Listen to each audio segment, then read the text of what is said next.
Warning. This program contains strong language, auditory violence, and mental nudity. It is intended only for mature audiences.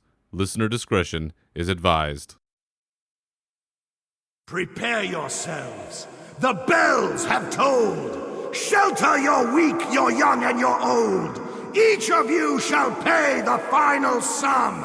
Cry for mercy. The reckoning has come.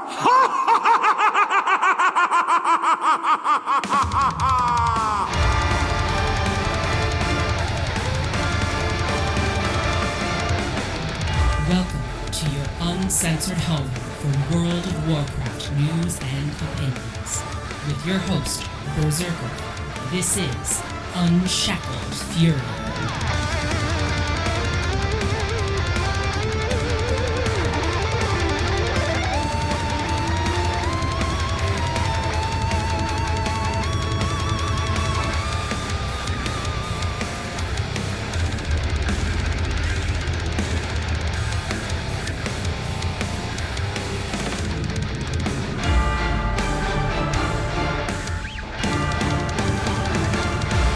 Hallow's End is upon us. The veil of the Shadowlands are about to be lifted forever.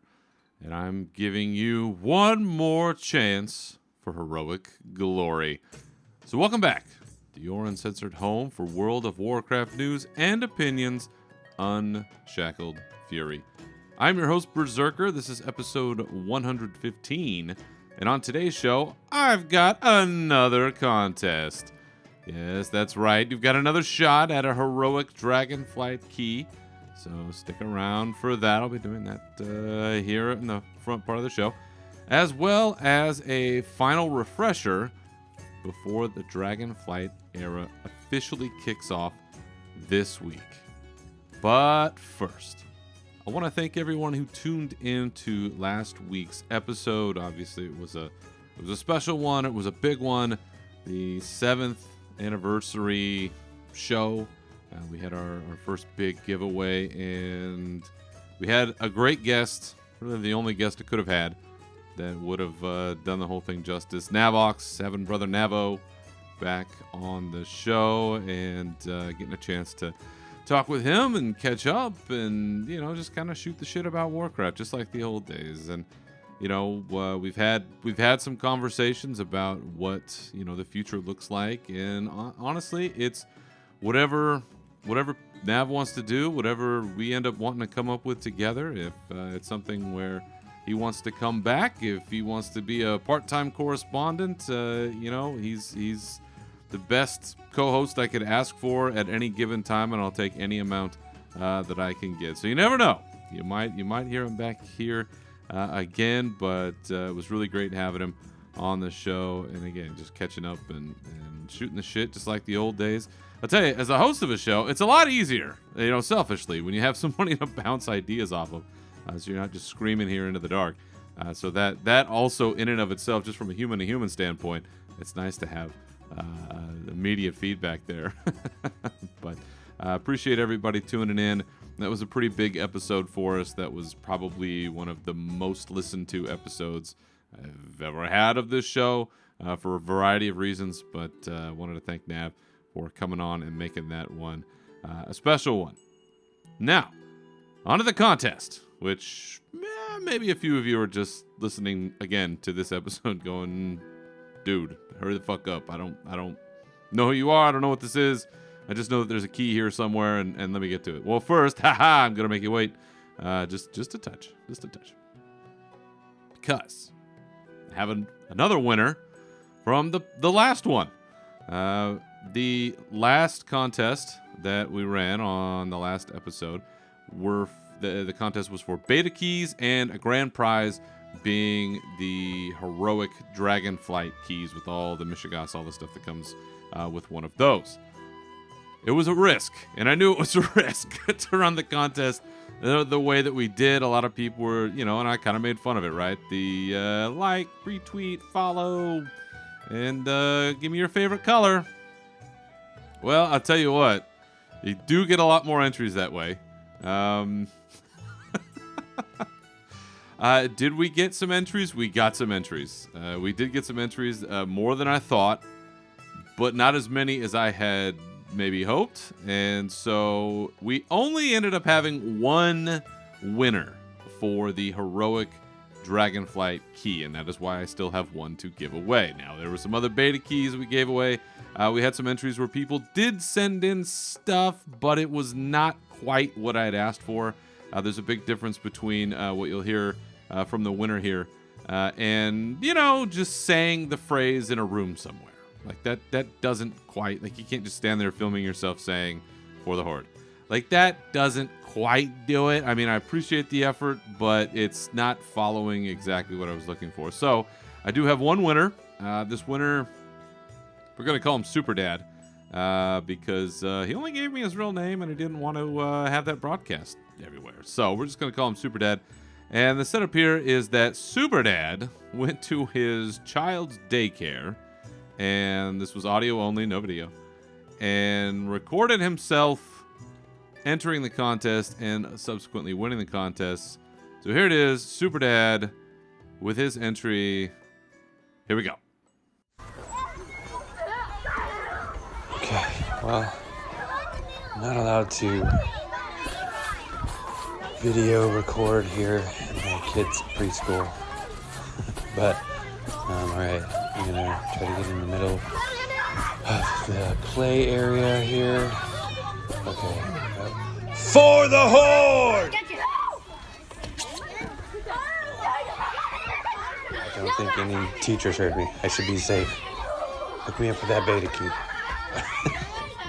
See, that was a worthy entry. Not only do you have these, unsuspecting kids that have no idea what's going on. There was one that screamed, totally caught him off guard. That was fucking hilarious. And that definitely made my day. Honestly, that was also the first entry that I got. So it was the first and the best. But we didn't get as many as I'd hoped. So here's what we're going to do.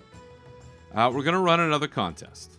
And this one's going to be for the introverts, because there were some who complained rather heartily that I was making you go outside or do a thing. And then there was also a comment somewhere about accessibility, that perhaps not everybody would be able to go outside and yell a thing. And okay, you know what?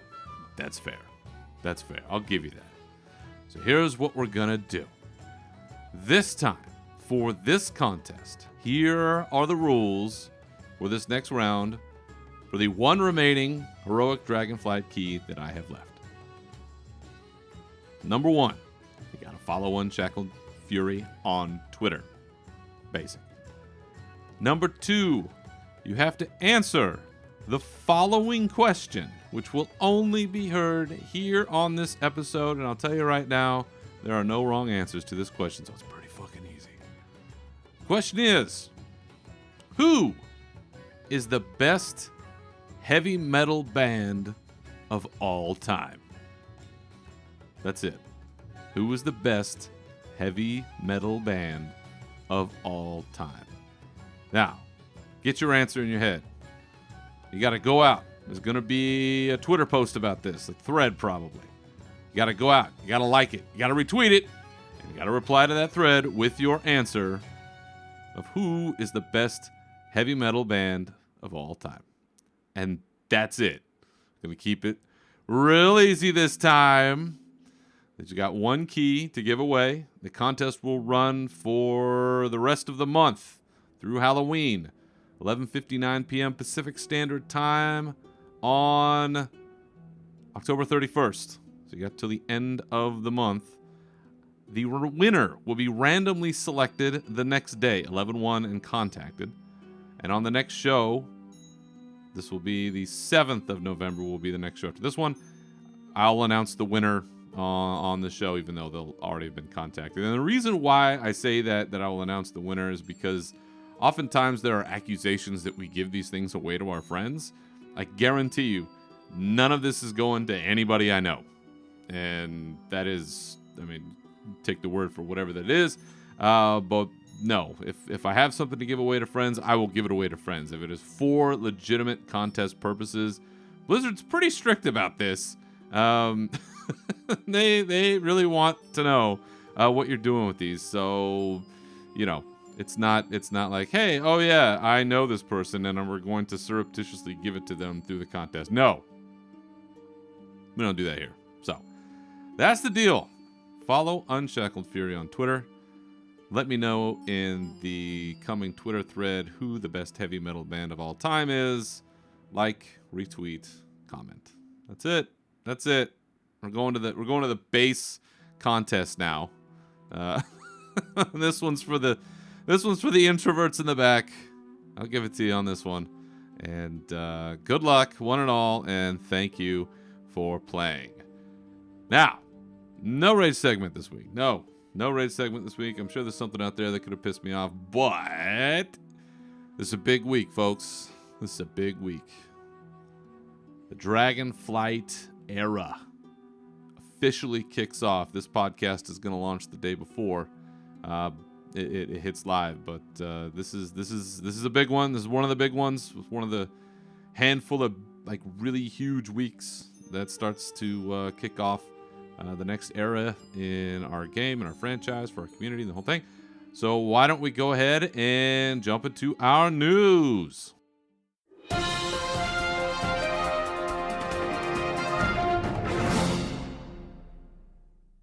We talked before on this show about sort of different eras for World of Warcraft and how I think for me the classic era ends with Wrath of the Lich King. So classic Burning Crusade, vanilla Burning Crusade and Wrath. To me, that chunk of time is kind of like one phase, and then the Cataclysm, Mists of Pandaria, Warlords, like that was kind of a weird middle child phase right there in that one, and then Legion. Going into Battle for Azeroth, into Shadowlands, that was, I think we were calling this like the borrowed power era. And now we're starting another one. We've talked about many times, and other people certainly have opined as well, is that Dragonflight is really setting itself up to be this kickoff of a new era. I mean, Blizzard has said as much themselves about how Shadowlands closes the last book on a era, right, or the last chapter, or however they put it, however Steve Denuser put it, really cementing that we're making a shift here, a course change, a course correction, depending on who you talk to. And that all starts this week in earnest, because the first of two phases, because now there's going to be two phases, the first of two phases for the Dragonflight pre-patch starts this week. So what we're getting this week is Phase 1. October 25th is when this kicks off for real. It's happening live and in color. In Phase 1, we're getting a handful of things. And if you look at their official post, the first and foremost, probably for most people, is the talent revamp that's going on. So we're going away from the way that talents have now been for several iterations, and we are heading back towards trees, like talent trees, which we haven't had in many, many years. Those of us old heads have been around a long time, or people that play Classic, you know it well. The tree system where you were given points and you spent those points based on whatever your class guide told you. I mean, however you felt like putting them out there to create the character that you wanted to play that either had more of a leaning into one discipline or another. I remember well the 3130 warrior build that I had from back in the day that was not a viable raid build, but whatever reason I thought that was good, that's what I did. That was way back in Burning Crusade. But for those of us that been around, this is going to be kind of a weird retro flashback deal. Except, I think the hope is there's going to be meaningful choices this time around. Where, if you look at the old talents, the old trees from way back in the day, I know certainly with the warrior tree, there were not a lot of sexy choices there. They were pretty boring for the most part. It was, plus 1% to mastery kind of, just, limp noodle kind of stuff just did not get you up in the morning. These talent trees, these new talent trees that we're going to have, they are being explicitly built in a way where you are going to be able to build out your character, kit it out in a way that excites you about the gameplay. And a lot of that is coming from bringing back old abilities from prior expansions, folding in some legendary talents that we'd seen in the past, really making it so when you go out there, you're able to hit a play style that works for you and is competitive, hopefully, with whatever it is that you're trying to do. I know certainly in the last raid at the end of Shadowlands, there in Sepulchre, we had a lot of choices when it came to the legendaries and how we ran things for warriors. I liked the Spear of Bastion and the way it worked one way, and the homie Rommel, he had a different way that he liked to run it, and of course he was much better at it. But I could do the thing that I wanted to do, and I was last because I sucked, not because of the abilities on the DPS meter. So that is the way in which it seems that they're trying to build this. There's still a little bit of feedback that's been coming, but for the most part, this week is when we're going to see that live and in color. My guess is that there will probably be some sort of tuning that will happen, just because that always happens, but this will be everyone's first chance to get their hands on this. Class guides, I'm sure, will be out there and going crazy, and you can sim it and do all your stuff. And if that's your jam, go with God. You can do what you want. But I'm really looking forward to seeing this live for myself, not just on the beta, but to see it in practice and try it out, do some stuff. There'll be some activities. I'll mention those in a minute. See what really works. See how this next era is going to kick off in terms of my own playstyle. And for each of you, is this something that gets you to maybe try a different class or come back to something that you haven't picked up in a while? I know for myself, I've got a Paladin and a Death Knight that are languishing out there. I love both of these characters. I love the class fantasy and the kits. And I I'm actually looking forward to just fucking around and trying to figure out which of these things is going to be kind of the best playstyle for these characters, because I always say it, and I never do it, but I always say it, so I gotta say it, is I'd like to level them and see how that plays out. Certainly, as I've mentioned before about Death Knights, they have one of the best kits in all of Warcraft, stealing abilities that should have been warrior stuff, but we're gonna let that go. But that's I think certainly the big centerpiece of this initial phase of the pre-expansion patch that we're looking at is the talent system revamp.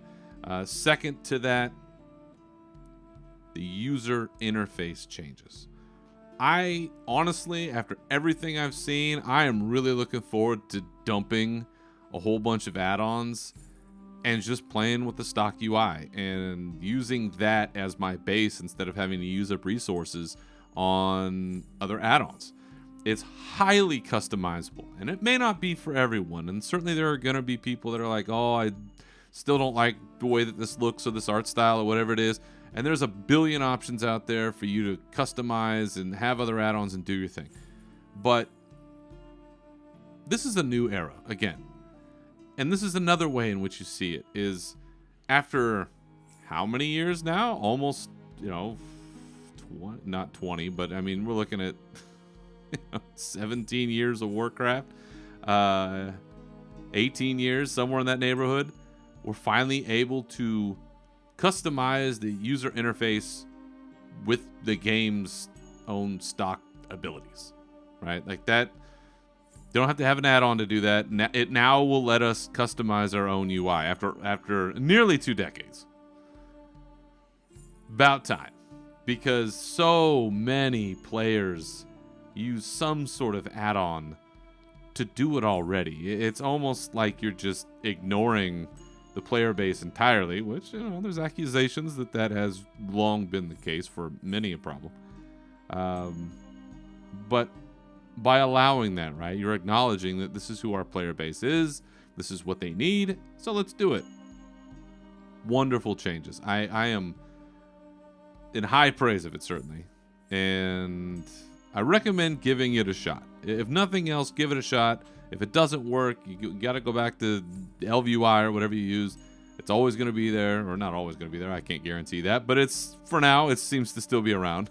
Or something else will be.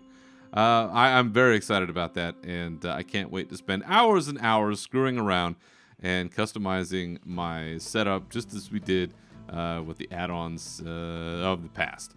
Otherwise, there are going to be some accessibility features getting added in, including a press and hold spell casting, something that sort of talked about before. It eliminates the need to, if it's one thing we hear, right, is people when you're coming on over Discord or wherever, and they're just like, tap, tap, tap, tap, tap, tap, tap. You know, they're talking. Hey, we got to go over there. Hey, we got to go over there. And you hear this repetitive, tapping in the background because you're doing your rotation and doing the whole thing. I think this is intended to try to help people that can't quite do that, and I certainly I'm getting there. I know how my hands feel when I wake up in the morning, and that is not how it used to be. So some sort of items like that. They're also going to be changing, and I saw this recently as well. Is they're going to be updating sort of a focus target. Where instead of having to like manually click on things, it's going to move as you look. So as you move around, and I think you can tab to select that as your target. So there's going to be some things like that. They're adding gamepad support. Curious to see how that works out. There's also going to be a rated solo shuffle, and this will be similar to the PvP brawl, which was introduced. Similar activities, players will be able to earn seasonal rewards, and there'll be mounts, and you have great vault progress and conquest, similar to rated battlegrounds and arenas. Also, cross-faction play will be enabled, so if PvP is your jam, you got some new stuff coming there. And then another item which seemed to excite more people than I looked at it and I was like, oh, okay. But there are going to be new race and class combinations allowed as of this week. Rogue, Priest, and Mage will now be available to all races. So, like the Warrior, apparently everybody can now be a Rogue, a Priest, or a Filthy Mage. Why not? Why not? I think as time goes on, the argument has been made is that while there are certainly lore reasons why maybe some races and classes don't quite make sense, the restrictions on so many others are just nonsensical. If we're trying to take this world as a living thing, why not have anything be anything? It's starting to make less sense as each passing expansion goes by. So it's great to see them opening this up. And if you've always wanted to try any of those out in any way, shape, or form, this week is your chance. So get out there and give it a go. But one of the things missing, obviously, is where are the Drakthir? Where are the Evokers? That's new classes, new races. That's what you want in a pre-patch. You want to dive in and play those and get ready for the coming expansion to do your thing. Well, they're not coming until Phase 2. So Phase 1 was all the stuff I just talked about. Phase 2 of the pre-patch will start November 15th. So you got a couple weeks here. That is when you're going to get your Drakthir and Evoker coming available. So it'll be everybody's first chance to get their hands on them and see what many of us have been fortunate enough or lucky enough to see before, is that it's also, I think, a really great kit that they put together thematically, very strong. The Drakthir themselves, I shit you not, people are going to lose hours creating these things. Like, it's going to go live, but you're not going to see very many for a while, because people are going to be stuck on the character creation screen going through the million, billion, trillion combinations that you could possibly have to make one of these things, and it's phenomenal. I know I'm gonna do it. I'll make one. I have a name reserved already somewhere, or maybe I don't. Shit. Now that I'm thinking about it, I think I gotta get out there. I'm not gonna say because I don't want anybody to steal it, but I'm gonna do that as soon as I'm done recording. So anyway, that will become available on November the 15th, and really enjoy going through that process. Honestly, take your time. There's no rush.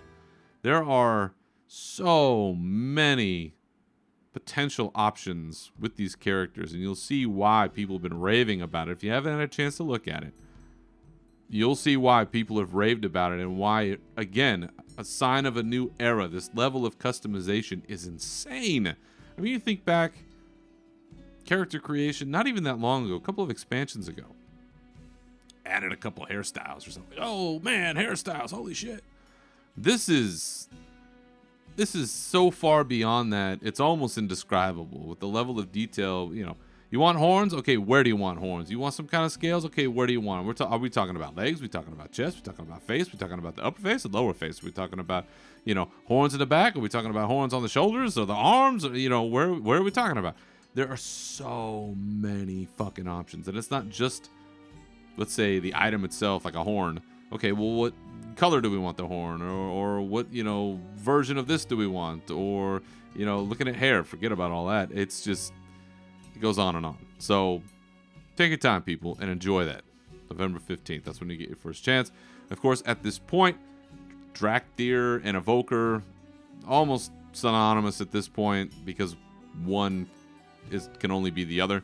And also it'll give you your first chance to see the Evokers, how they play, how this sort of new hybrid character is going to work within your raid teams, your compositions. I know for ours, we're already starting to look at what our comp is going to look like. Probably a couple of Evokers duking it out there. And, if it's like the Death Knight, they're probably going to be OP. So, we'll bring them. Why not? So those will be coming on November 15th, along with, they have their own starting zone, the Forbidden Reach. They're a hero class, right? So they're going to start at a higher level like the Death Knights did. And the Forbidden Reach is a great intro. You find out, you wake up, you're like, I'm a Drakdir. Where have I been? And you find out that you have missed a lot. Frankly, you have missed nearly the entirety of the World of Warcraft history.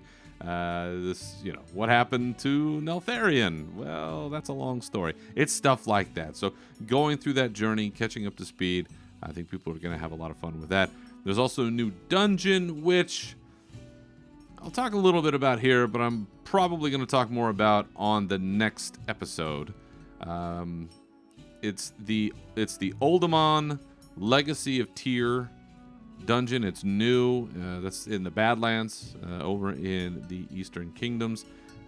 In Uldaman, famous for a variety of reasons, but one of them is that it houses something or some things called the Discs of Norgannon. These discs are essentially items that were created by the Titans,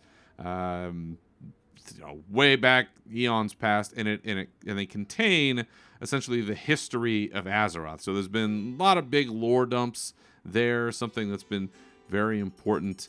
And this time around, when you get into the dungeon, you're going to find out that Odin, our buddy with the fiery beard, he's been up to some shit. And I hate to say it, but my class hall leader may be a bit of a dick. Evidence seems to indicate, and we find out some really interesting stuff about history that we may not actually know what we think we know. So I'm going to talk about that next time. I don't want to spoil it for anybody that goes through it and you see like, oh, these are some major lore bombs. But I will talk about it on the next episode. But you're going to look out for Edicts of the Prime Designate. Edicts of the Prime Designate. These are some lore books that have been added into that dungeon. So keep an eye out. Yeah, that's going to be interesting. Aside from that, one other thing, because we always have to have one of these, is there will be an in-game event. Last time, Shadowlands, I think it was a bunch of old bosses got portaled into Northrend, and so we had to fly all around and kill them, and the only thing anybody cared about was getting the bag from Bronjam. This time around, we're getting Primal Storms. So it'll be all around Azeroth. There will be 4 locations that you're going to want to keep in mind for this. And so it'll be, in a way, a nice reintroduction to being back on Azeroth, because the 4 locations for the important events for this in-game event, they're scattered a bit. So there are 4 Primal Storms that you're going to want to keep an eye on. And here they are. They have Earth invasions happening in the Northern Barrens, Fire invasions happening in Tirisfal Glades, Storm invasions happening in Ungoro Crater, and Water invasions happening in the Badlands. And so what will happen is that it seems like every 30 minutes or so, one of these is going to spawn. There will be an elemental lord, which will have a shield around it and a bunch of little mobs. You have to kill, I think, 100 mobs, and the shield is removed, and then you can take down the boss. There is a feat of strength, so we gotta, it's a limited time event. Gotta have a feat of strength, show it off to achievement hunters worldwide. In order to do that, you will have to defeat each one of the elemental lords. The Rumbling Earth Lord, the Raging Fire Lord, the Unbridled Storm Lord, and the Glacial Ice Lord. So as you defeat these mobs and you defeat these bosses, there are drops. One of them being something called a Primeval Essence, which you can use to purchase catch-up gear. It's level 252, item level 252 catch-up gear. And from what I understand is that it is a recolor of questing gear that you'll get in Dragonflight. And while some of it seems to not be as popular, let me tell you, the plate set looks badass. It is a classic. As I talk about, one of the reasons why I picked a warrior is it's the knight in shining armor, sword and sorcery fantasy, right? This is that plate set. It looks straight out of medieval times, and it is a badass set, and it looks really great as an Alliance member because it's got this great blue and silver tinge to it. So I will definitely be shooting for that transmog. That may be what I quest in. I haven't quite picked out my questing transmog yet, but that is going to get very close. You'll be able to take that currency to either Storm Hunter William on the Borealis dock in Stormwind, or Storm Huntress Soraka by the Zeppelin Tower in Blade Fist Bay in Durotar. So you can gather all these, farm up these essences, go to those 2, and you can purchase gear. They have gear for every slot, so you can totally kit out your alts. Maybe that DK and that Paladin will see something. There is a toy that you can purchase, which seems like it creates a giant whirlwind and catches up little critters for a few seconds. So, listen, wreak some havoc on those critters. That could be fun. And there's also an heirloom trinket, which you can create by getting a rare drop from each of the 4 elemental lords. And it's dimmed primeval earth, dimmed primeval fire, dimmed primeval storm, and dimmed primeval water. Combine those 4 rare drops from each one of those 4 lords, and you'll create the Unstable Element Confluence heirloom trinket, which has primary stats and a little proc that does elemental damage. So that is your pre-expansion event. I don't see, anything super amazing about that, but it's also not terrible. I don't know. It's thematically, I think it's hard because we're thinking about dragons, and it would be great if there's a bunch of dragon stuff going on, and this is a little more, I don't know, feels like Cataclysm, elementally kind of stuff. And it's not necessarily my jam, but I'm also not a shaman. So maybe, I don't know, maybe the shaman community will rejoice.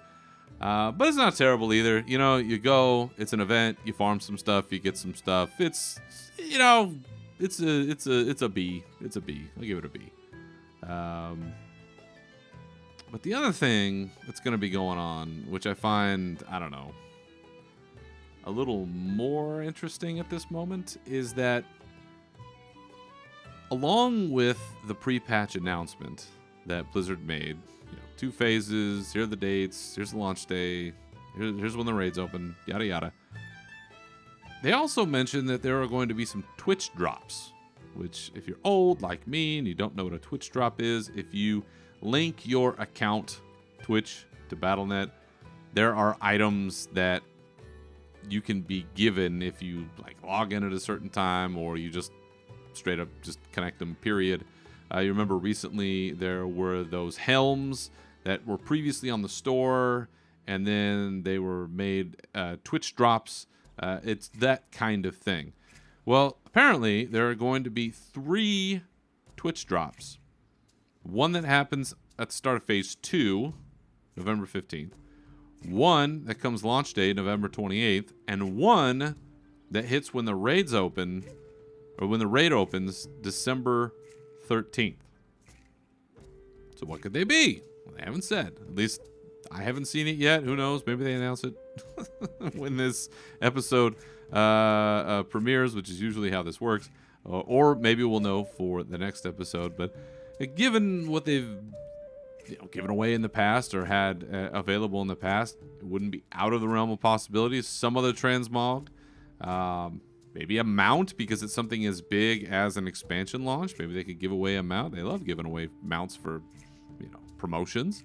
I don't know what it would be. I'm sure the people at Wowhead or MMO Champion or one of these ones that data mines this stuff, maybe there's a mount that they've uncovered that hasn't been linked to anything yet. This would be the sort of thing where you might see that pop up. But mounts, transmog, maybe a pet. Maybe a pet that we haven't seen yet, some little dragon guy, or maybe a little Stony Tony, little Pebble, something like that. Pebbles and Bam Bam. I don't know. I'm just making this shit up as I go. That could be in our future. So keep an eye out. I'm sure that there will be some kind of announcement as to when that's going to be. But this is, this is a different way of doing things.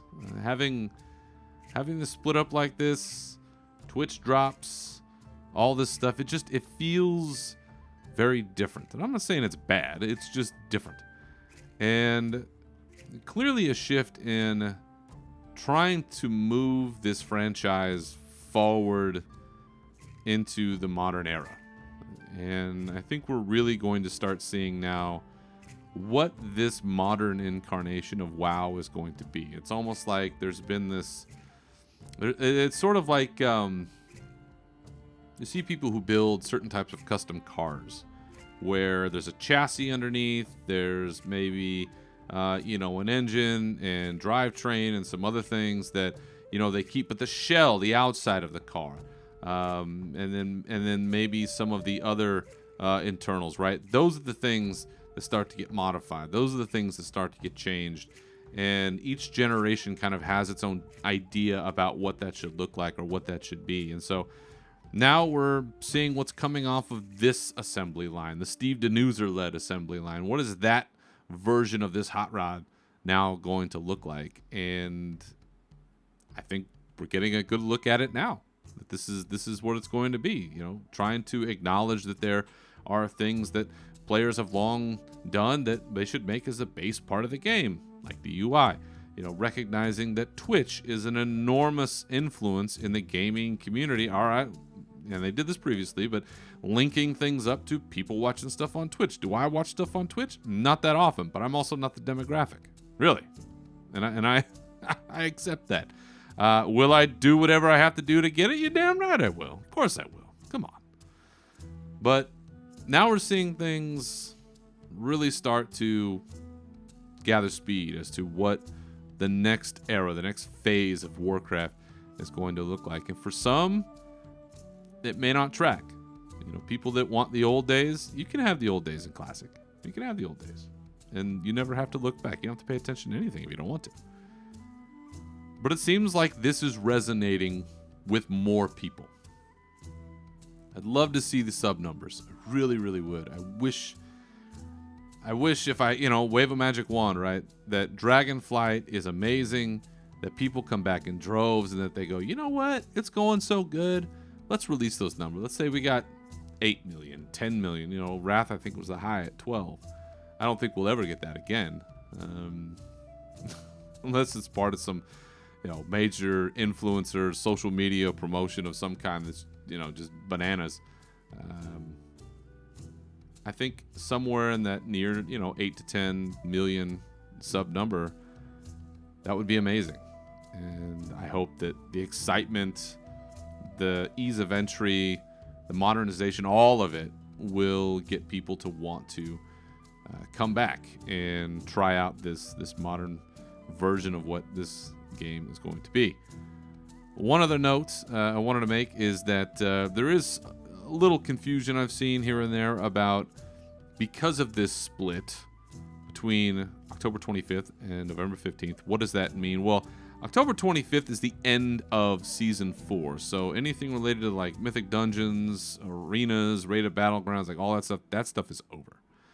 But things like the Slime Cat, or at least some of the stuff, but stuff like the Slime Cat, the Shadowlands raids, those are now all permanently faded until November 28th. So you still got like a month where you can get that.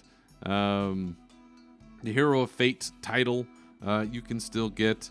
Puzzling Cartel Dinars will continue to be available.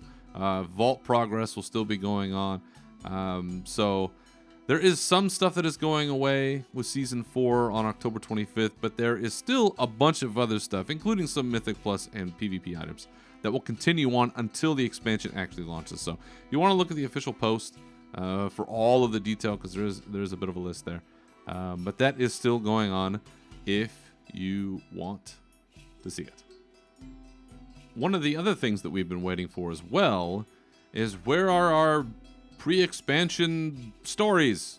Where are cinematics? Where's the animated shorts? Where's all this stuff? Well, they finally released a little teaser trailer about what to expect. And again, this week should be happening right on the 25th.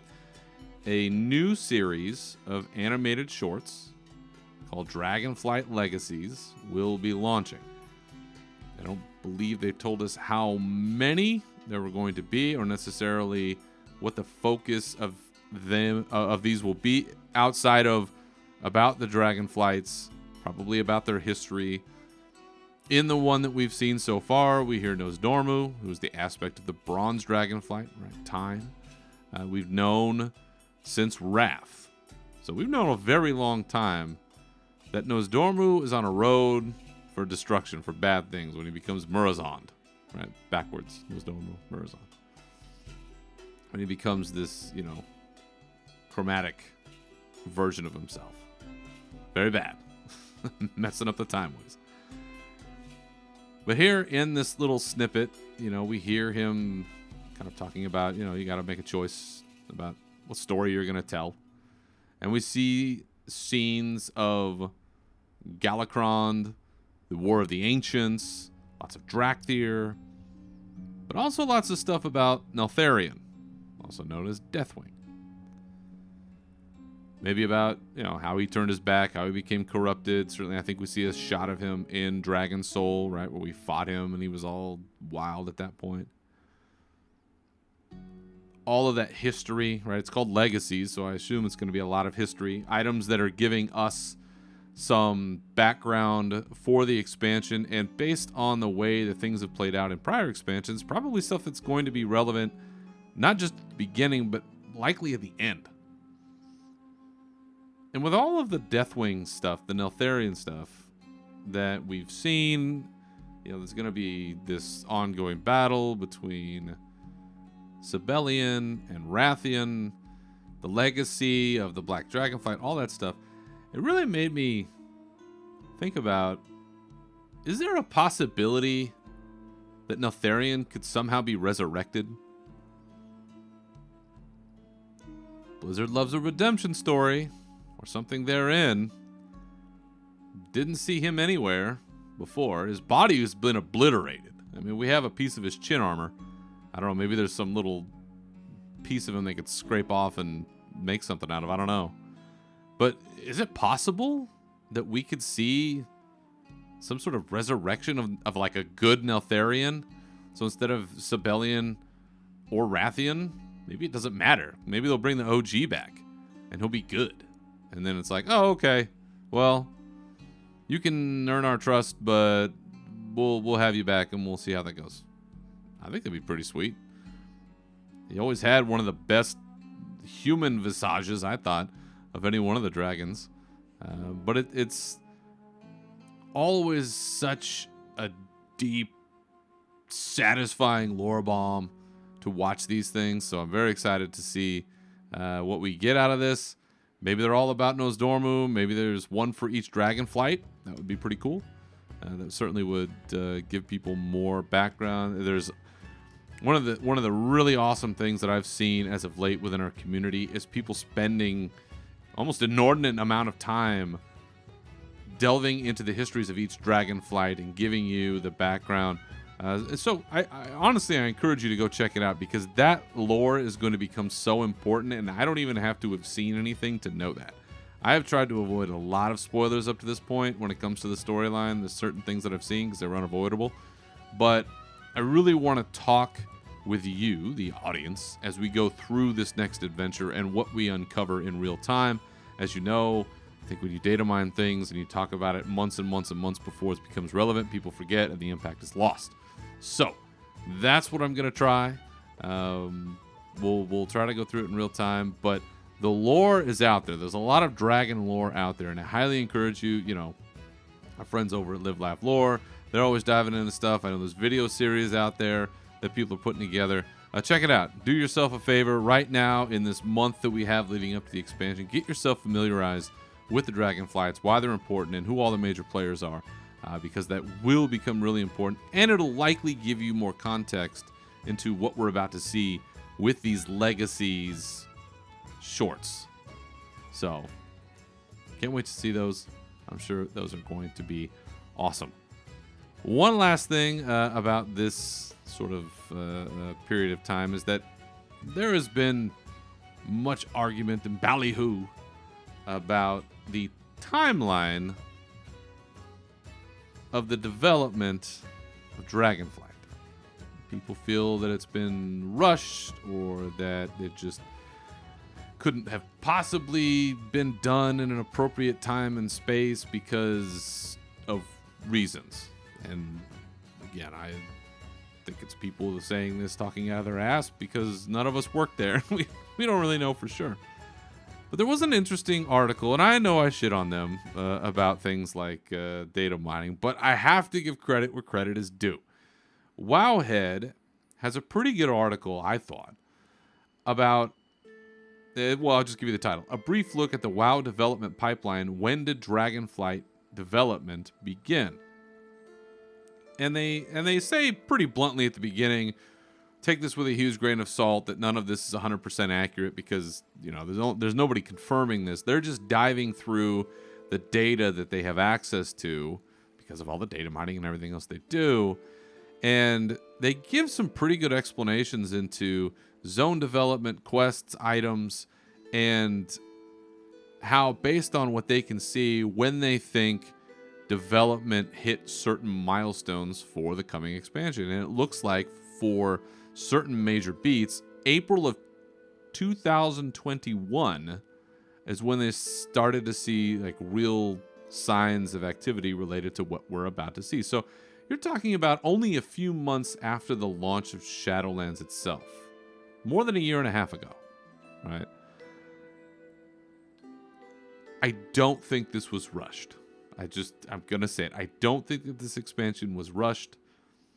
I think that they probably gave up on Shadowlands a little early, if that makes sense. I think that they decided that instead of trying to, and it seems to be well documented, the stuff about a potential 9.3 patch that didn't materialize or however it worked out, I think that they decided to use the phrase, pull the ripcord and bail out on that expansion as cleanly, if you can, and as quickly as they could, right? To focus all attention on Dragonflight because it was the new jam, the new era, a new way of doing things, and it was better to devote those resources to that project instead. So, you're looking at a good solid year and a half for certain items that they talk about in this article. So it gives, I think, some of us solace. I think it should, that they're taking their time. They're doing the right thing. So just enjoy it. Just enjoy it. Don't freak out about that. Just enjoy it. But if you do see something, report it. Put some comments on the forums. Give them feedback, as we always say. But that's it in a nutshell, folks. This is it. This is the official start of the new era. Dragonflight. 25th, Tuesday. Get your talents in. Check them out. Don't just go to your class guides. Don't do it. Actually check them out yourself. Poke through there. And then when you got a raid, go to your class guides and do whatever you got to do. So, before I jump out of this week's episode, I did want to comment on a couple of just cool little extra things I saw going on out there. One is that we have a couple of books on the way. One of them being The World of Warcraft, the Dragonflight Codex, a definitive guide to the dragons of Azeroth. So this popped up, as these things do, on Amazon, and there was a description given. And the Amazon description seemed to indicate that Khadgar, my buddy Khadgar, is a bronze dragon. Well, that would be huge lore bomb news to everybody. And so that ran like wildfire throughout all of the community. And Steve Denuser himself jumped on Twitter to say, not a spoiler, just an error. Khadgar may use bronzer on occasion to give his skin a glow up. He doesn't get outside of the tower much, but he is not a bronze dragon. Now, that was a direct reply to the Wowhead article about this on Twitter. Could that be a cover-up? I mean, I guess it could be. I mean, that seems like a pretty huge mistake on somebody's part, because as far as I know, when you put a little post about this as part of your book, somebody has to clear that. It has to go through like an editor. So to say that, and then for a guy to jump out and say, no, that's not true. I mean, I like to give Stevie Dan the benefit of the doubt, but somebody clearly made a mistake. And so either we're going to have to come back on Stevie Dan later and be like, bro, you lied, which I don't think that he would do, or somebody just really screwed the pooch here and didn't understand what they were writing, which, listen, if they're not us, they're not in the game, that's entirely possible. But this book itself looks like it's going to be something like the Grimoire of the Shadowlands, where it'll be this sort of appendix with lots of information about again, dragon lore, right? All the stuff I just talked about. It says it's going to have 100+ new illustrations. There will be Khadgar filling in little notes about it, a comprehensive guide about the lore and powerful creatures who hail from the Northlands. It says learn about the Dragon Isles. There's going to be quite a bit of information here, so I'm really looking forward to that. That is now available for pre-order on Amazon, as is also another book. A is for Azeroth, the ABCs of World of Warcraft, by Christy Golden. I mean, it's Christy Golden. I'm sure it's going to be good. I don't know exactly if this is for adults, but the description says it's that A is for Azeroth and B is for Blood Elf in this charming official book inspired by Warcraft. New York Times bestselling author Christy Golden leads readers on a delightful adventure through the Warcraft universe, featuring favorite heroes, lands, creatures, and quests. So, again, it seems like this is for us. This, the average player, maybe not a baby book, but also on pre-order. This one is scheduled to come out July 25th of 2023, where the previous book that I mentioned, the Dragonflight Codex, June 6th of 2023. So a couple there right in quick succession. So looking at the timeline, maybe June 6th. That's around, a second patch. Maybe 10.2. Maybe during 10. Maybe that'll be during 10.1. That'll probably be during 10.1. Maybe that'll have some sort of other little spoiler bomb in it. I don't know. Could be cool. The last thing I wanted to mention is that there is a video. It's a long video. If you're interested in watching the whole thing, it's like an hour plus long.